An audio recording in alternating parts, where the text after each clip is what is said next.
Bonsoir tout le monde, me voilà de retour à nouveau avec une nouvelle vidéo et qui serait consacrée à la suite des figures de style qu'on a déjà entamées dans la vidéo que j'ai postée hier.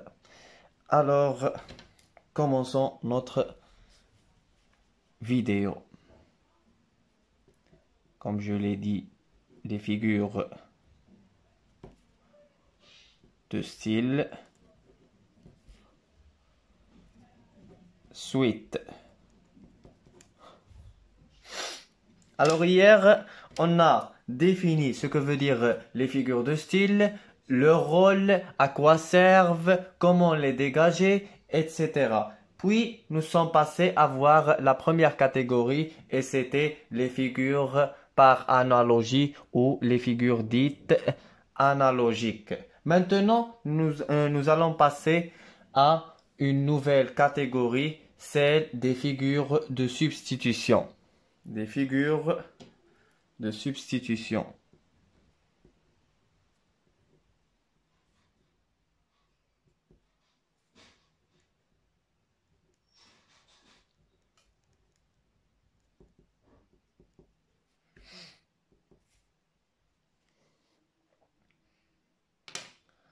D'abord, donnons une définition à ce que veut dire les figures de substitution.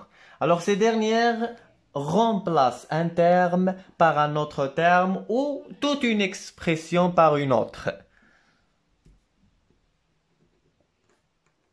Elles remplacent un terme par un autre terme ou par toute une expression.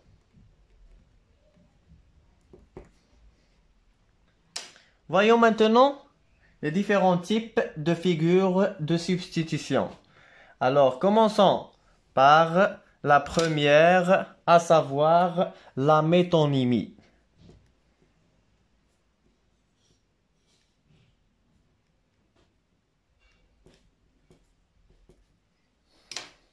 Et cette dernière remplace un mot par un autre mot selon un lien logique ou par une relation dite analogique.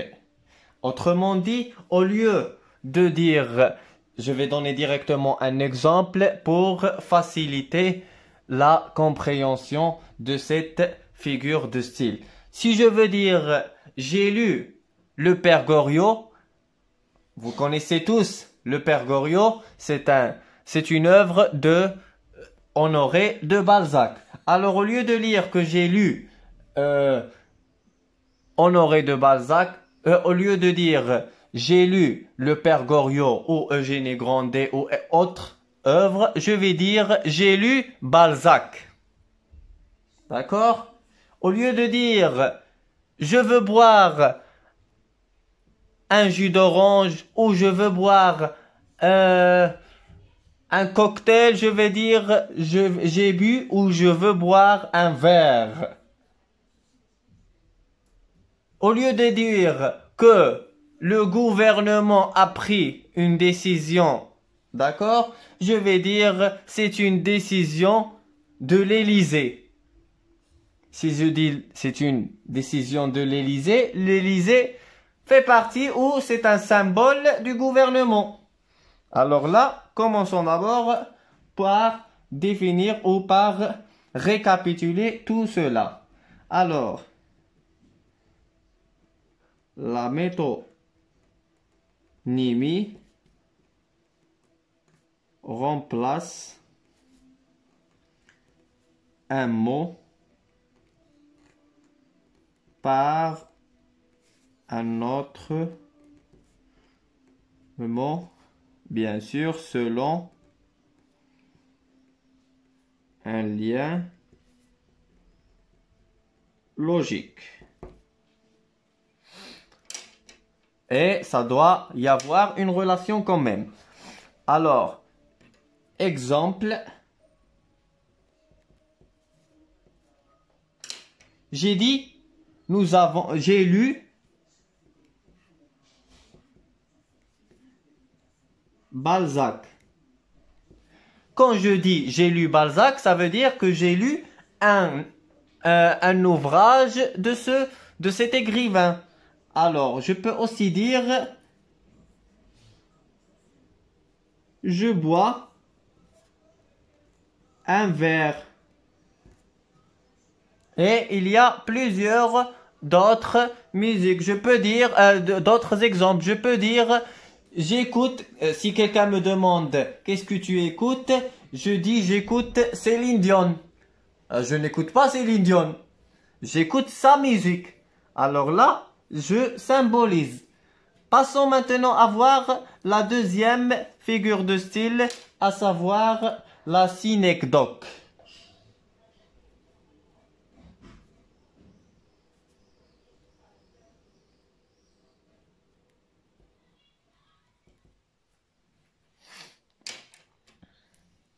Et cette dernière aussi consiste à désigner la partie pour le tout. Ou le tout pour la partie. Autrement dit, si je veux dire l'équipe nationale a gagné le match par 3-0 contre l'équipe nationale égyptienne, je vais dire tout cela en disant juste le Maroc a gagné par 3-0 contre l'Égypte. Alors là,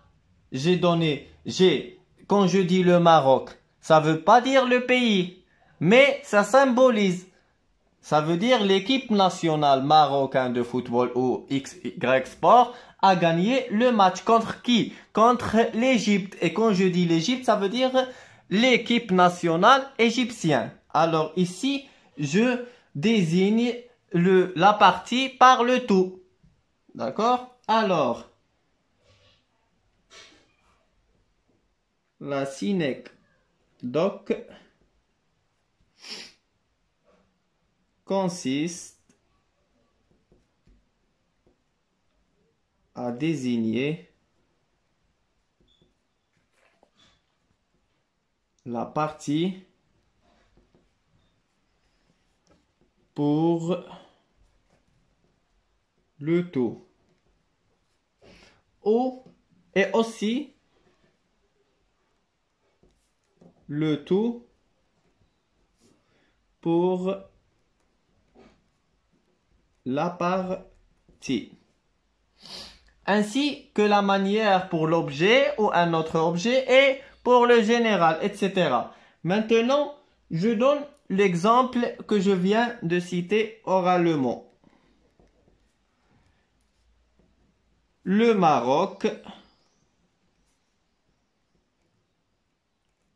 a gagné par 3-0 contre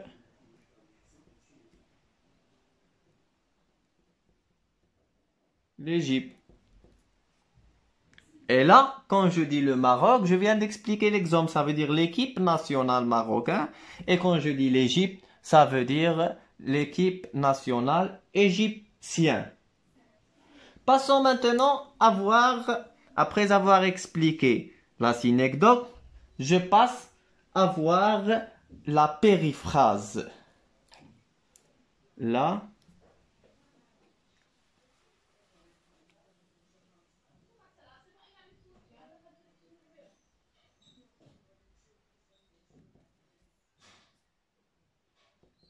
périphrase.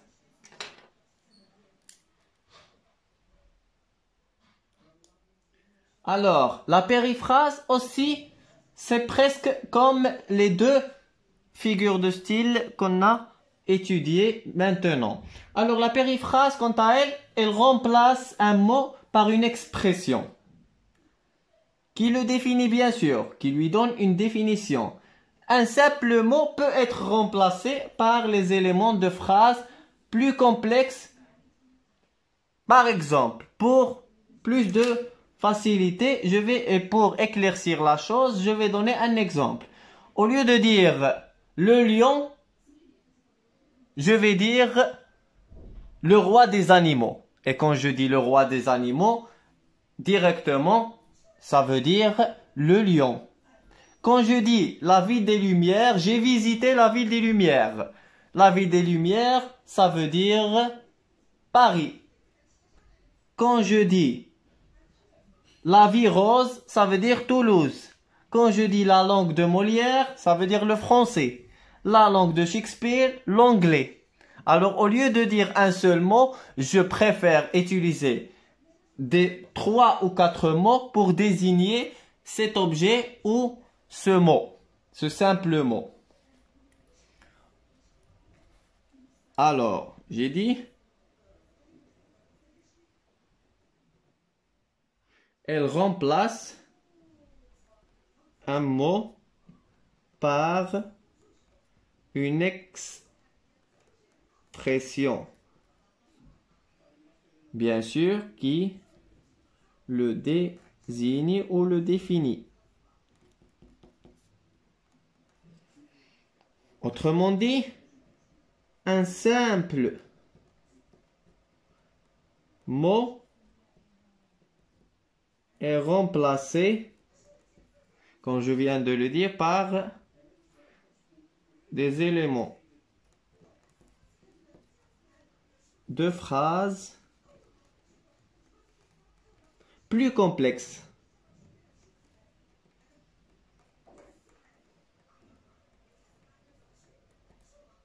Alors, je donne maintenant un exemple.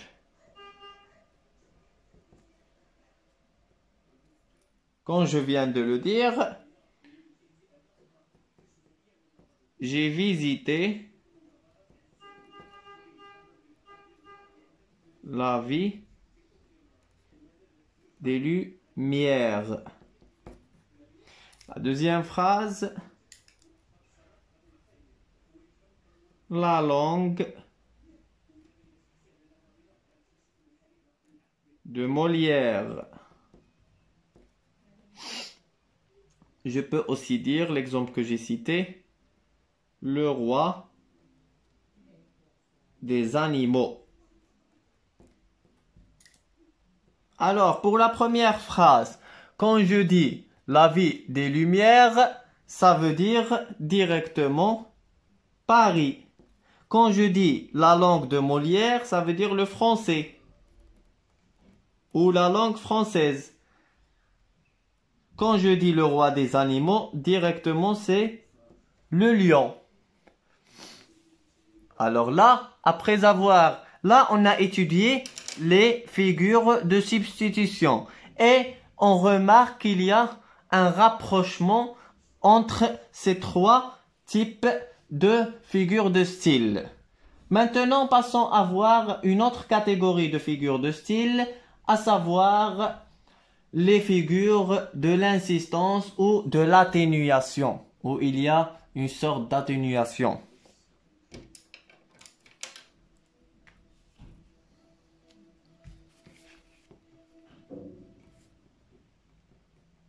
Des figures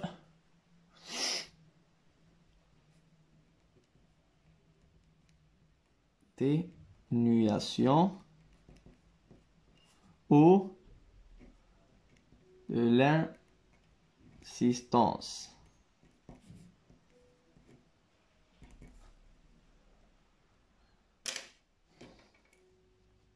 Alors, commençons par la première figure qui est plus utilisée et surtout, j'ai oublié de noter ça dès le début, que dans ces figures de style, moi, j'ai essayé de me focaliser sur les figures les plus utilisées dans votre niveau, à savoir la première année du baccalauréat. Les gens qui vont passer le régional doivent se focaliser sur certains types de figures de style. Et pas parce qu'il y a plusieurs, comme on sait déjà, qu'il y a plusieurs types, différentes catégories de figures de style, mais il faut juste se focaliser sur certaines d'entre elles. Alors, je commence par la première figure de l'atténuation, à savoir l'hyperbole.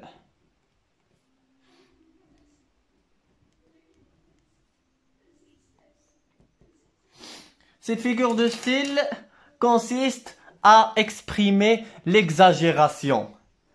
On abuse, on exagère. D'accord? Elle donne du relief pour mettre en valeur une idée ou un sentiment quelconque. Prenons un exemple. Maintenant, on est dans une période de Ramadan. Alors, je peux dire maintenant, à cet instant-là, je meurs de soif. Mais est-ce que vraiment je meurs? Cette expression consiste à une sorte d'exagération. Je meurs pas. Mais pour exprimer avec exagération, j'utilise ce verbe, le verbe mourir. Ou si quelqu'un reçoit une nouvelle très heureuse, inattendue, il va dire je vole de joie ou je sursaute de joie. Tout ça, ce sont que des expressions d'exagération. On ne peut pas voler. Si je dis je vole de joie. Si je dis je meurs de faim, je peux pas mourir. On meurt pas de faim. Mais c'est une expression hyperbolique et exagérée. Je peux aussi dire un autre exemple. J'ai explosé de rire. Alors là, on ne peut pas s'exploser. Ne sont pas une bombe. Mais toujours, le but c'est d'exprimer cette exagération. Alors, l'hyperbole, comme je viens de le dire, elle consiste à l'exagération, à exagérer. Elle consiste à exagérer.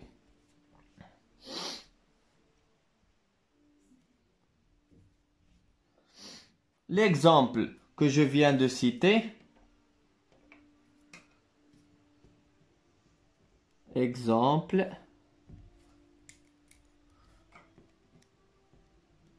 je meurs de soif. Je ne peux pas mourir de soif, mais c'est une expression très exagérée. Alors, je peux aussi dire s'exploser de rire.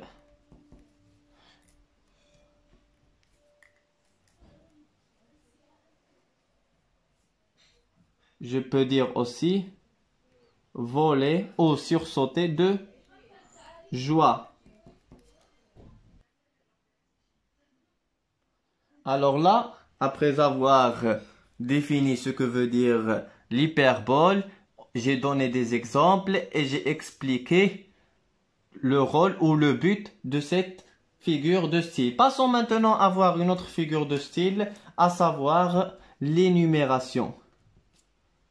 L'énumération. L'énumération, ou autrement dit, l'accumulation.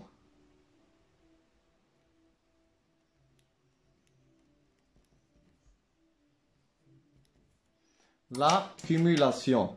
Alors cette dernière, déjà dans son nom, énumération, on entend qu'il y a une numérotation, il y a des chiffres, etc. ou un classement, etc.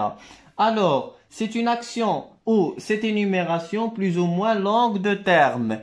Au lieu de dire, je donne un exemple, au lieu de dire j'ai acheté des vêtements, je vais dire j'ai acheté un pantalon, une chemise, des souliers, une casquette. J'essaie de donner en classant tout ce que j'ai acheté au lieu de dire tout simplement j'ai acheté des vêtements. Il y a un autre exemple que je vais citer, c'est une citation de La Fontaine qui a dit adieu vos vaches, cochons, couvées, etc. Au lieu de dire tout simplement adieu mes animaux ou adieu les animaux, il nous a cité chaque race. Dans la boîte à merveilles aussi, je me rappelle plus de l'exemple exactement, mais c'était une sorte de d'énumération quand il disait le personnage principal, à savoir Sidi Mohammed, le jour de l'Ashura, les trompettes, les tambours, etc. Tout ça. Alors au lieu de dire les jouets, il nous dit chaque mot seul. Alors écrivons cela. Énumérer, énumérer. Je peux dire même action d'énumérer, plus ou moins longue terme.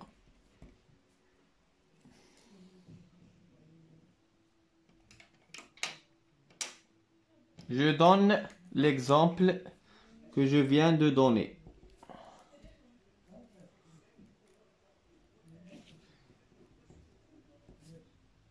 J'ai acheté un pantalon,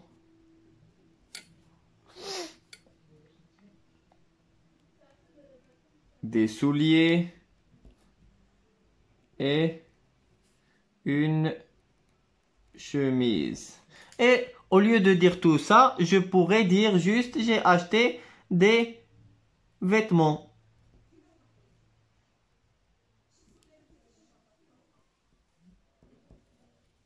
L'exemple, la citation que je donnais de La Fontaine, c'est adieu, si je me rappelle bien, veau, vache, cochon, etc. Je me rappelle pas, mais c'est l'écrivain La Fontaine. Passons maintenant à voir une autre figure de style de l'atténuation, à savoir la gradation. Alors, j'ai dit la gradation.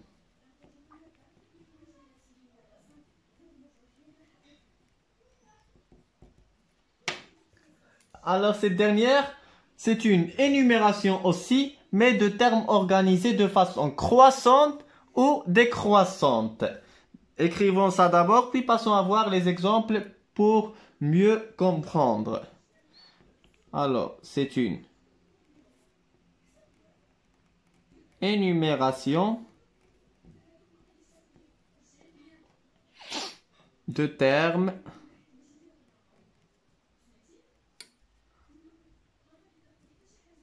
organisés de façon croissante ou décroissante. Exemple. Je vais chercher un exemple. Alors pour Corneille, il a un exemple, une citation très connue. Va, cours, vole et nous venge. Alors regardez cette énumération d'actions. Va, le verbe aller, cours, courir, vole et nous venge. Va, cours, vole et nous venge. Comme j'ai dit, c'est Corneille. Corneille. Il y avait un autre exemple. Je me meurs, je suis mort ou quelque chose pareil. Dont je me rappelle plus exactement.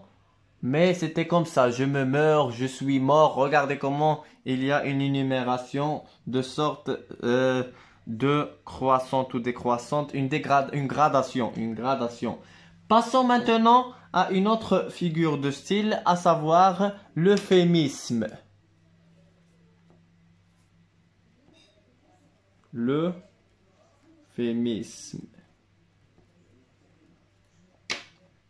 Alors, cette figure de style consiste à atténuer l'expression pour éviter un choc ou pour ne pas déplaire quelqu'un.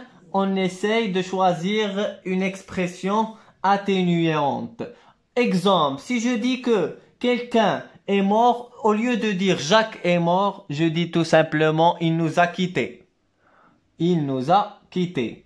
Une maman, lorsqu'elle frappe son fils, au lieu de dire je lui ai frappé ou je lui ai puni, je l'ai puni ou autre exemple, elle peut justement dire je lui ai chatouillé les côtes.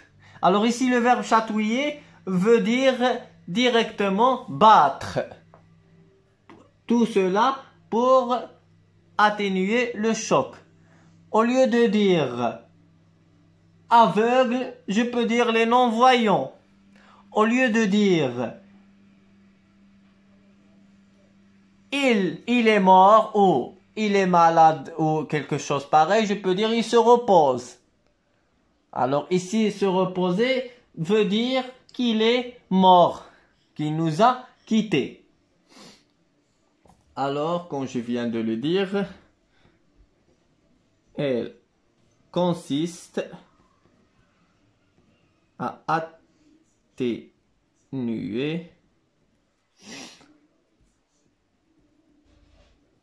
l'expression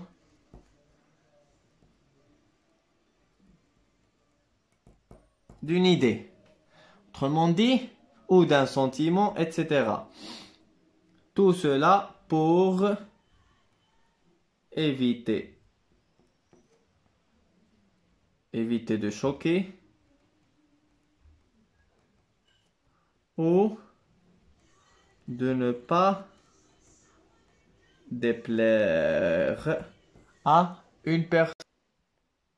Je passe maintenant à une autre figure de style, à savoir l'anaphore.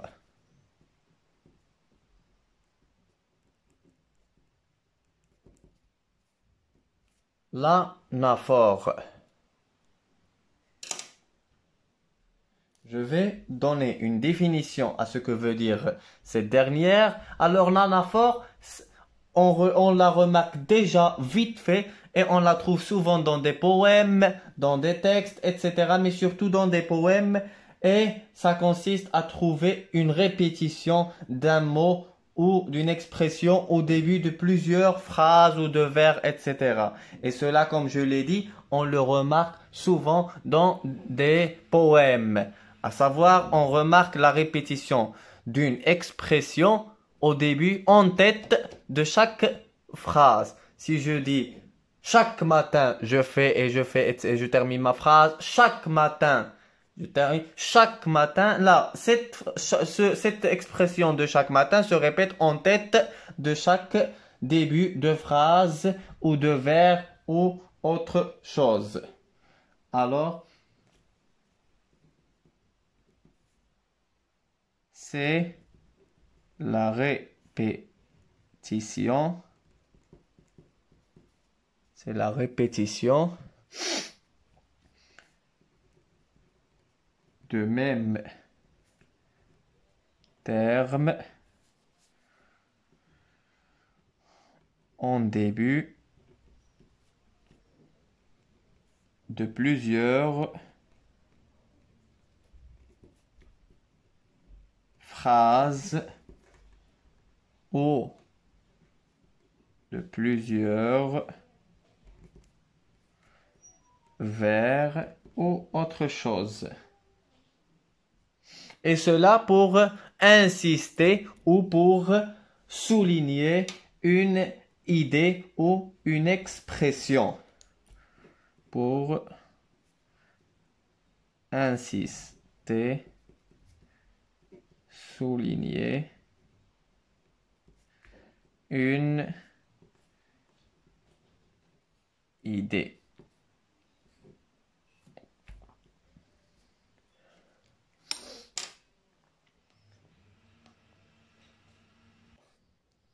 Et je passe Je passe maintenant à la dernière catégorie des figures de style, à savoir les figures d'opposition. Et comme je l'ai déjà signalé au début, il y a plusieurs catégories et plusieurs types de figures de style. Mais moi, dans cette vidéo, j'ai essayé de me focaliser et de rester juste sur les figures qui sont plus utilisées, qui sont très présentes dans le niveau, à savoir la première année du baccalauréat, pour ne pas confondre entre ces différents types et avoir de difficultés à les dégager. J'ai essayé de simplifier au maximum pour que les élèves puissent comprendre facilement. Alors, j'ai dit les figures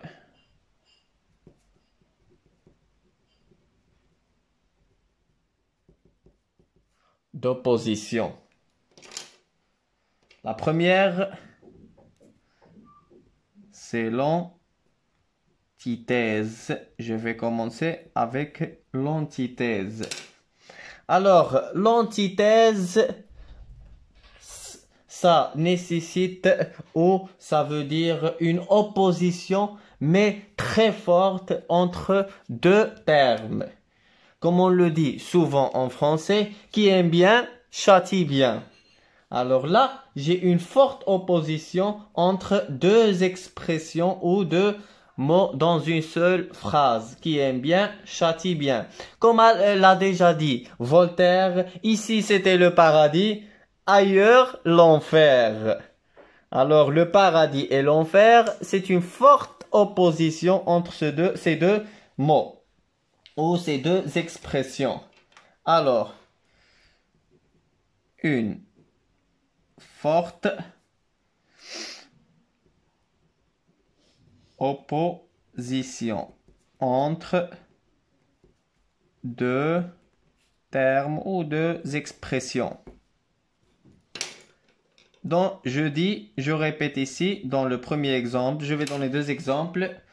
Alors, j'ai dit qui aime bien, châtie bien.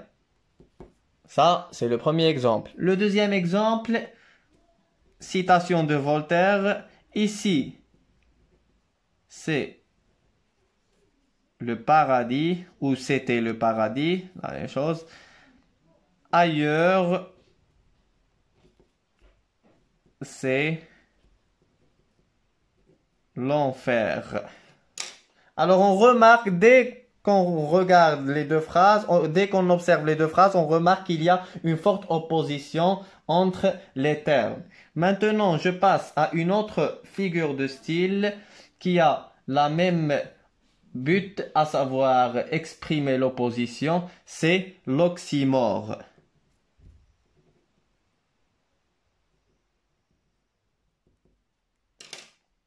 L'oxymore.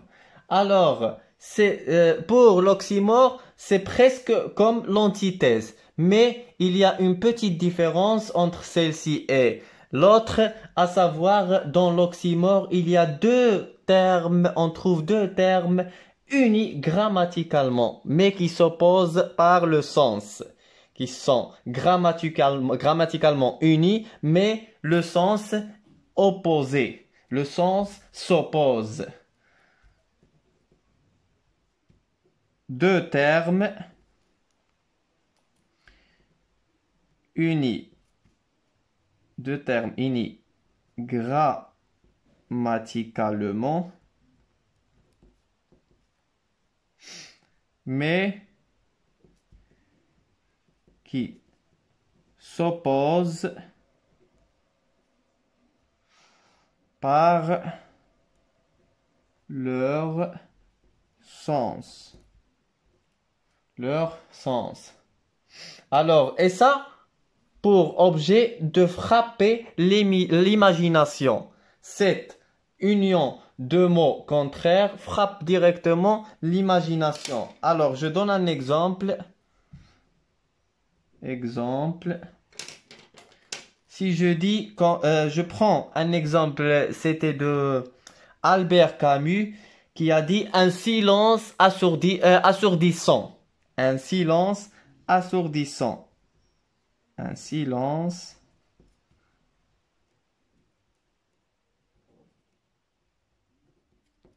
J'ai dit de Camus, oui. Alors là, on remarque cette opposition claire entre ces deux termes et qui frappe directement l'imagination. Quand je dis assourdissant et quand je dis silence, déjà, c'est clair.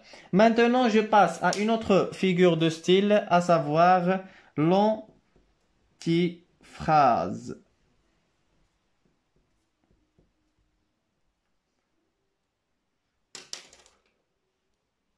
L'antiphrase.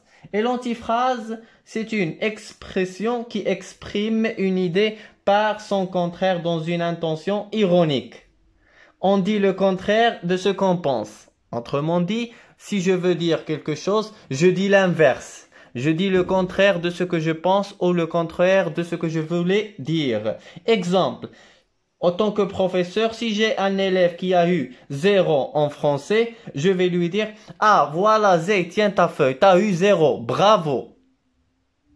Bravo. Alors quand je dis bravo, là, je ne veux pas dire cela. Je veux exprimer l'inverse, que je suis fâché ou en colère contre je ne suis pas satisfait de sa note. Je suis insatisfait de cette note catastrophique, à savoir 0. Alors,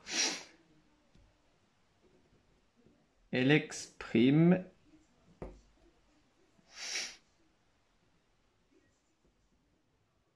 une idée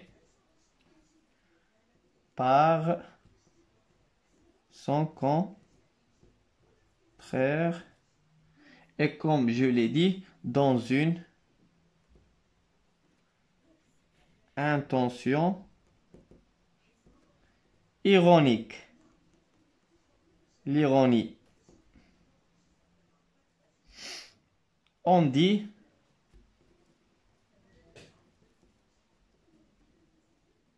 le contraire de ce qu'on pense.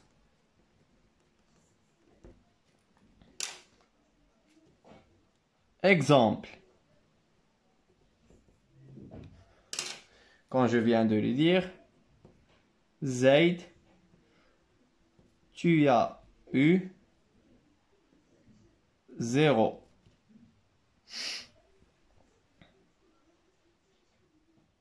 Zaid, tu as eu 0? Ah, bravo ou excellent. Alors là, je ne suis pas satisfait de sa note, mais j'exprime cela inversement. Par cette figure de style, j'exprime ça inversement. Si je veux dire à quelqu'un, quand un élève me dit je vais sortir et moi je n'accepte pas de lui laisser sortir, je lui dis sors, si tu veux, sors. Le fait de lui dire sortir, ça veut dire qu'il ne pourra pas le faire. Je ne veux pas dire ça, je dis l'inverse. Alors là, je me suis focalisé sur quelques figures d'opposition les plus fréquentes dans votre niveau, à savoir la première année du baccalauréat. Comme je l'ai déjà dit, il y en a plusieurs d'autres figures de style, comme il y a des figures qui jouent sur les sons, à savoir l'assonance, l'allitération, etc. Mais tout ça, je pense que c'est pas nécessaire de le voir maintenant et juste il faut rester sur ces figures que j'ai analysées avec vous dans cette vidéo et j'espère que ça sera efficace pour votre compréhension. Et je vais pas m'arrêter ici. Là, je vais arrêter cette vidéo. J'ai terminé, mais je vais poster d'autres vidéos dans lesquelles je vais essayer de chercher des phrases où il y a plusieurs figures de style en se basant sur les 3 ouvrages programmés, à savoir Le dernier jour d'un condamné de Victor Hugo, le roman autobiographique La boîte à merveilles d'Ahmed Safrioui et Antigone de John Anouilh. Merci et à la prochaine vidéo.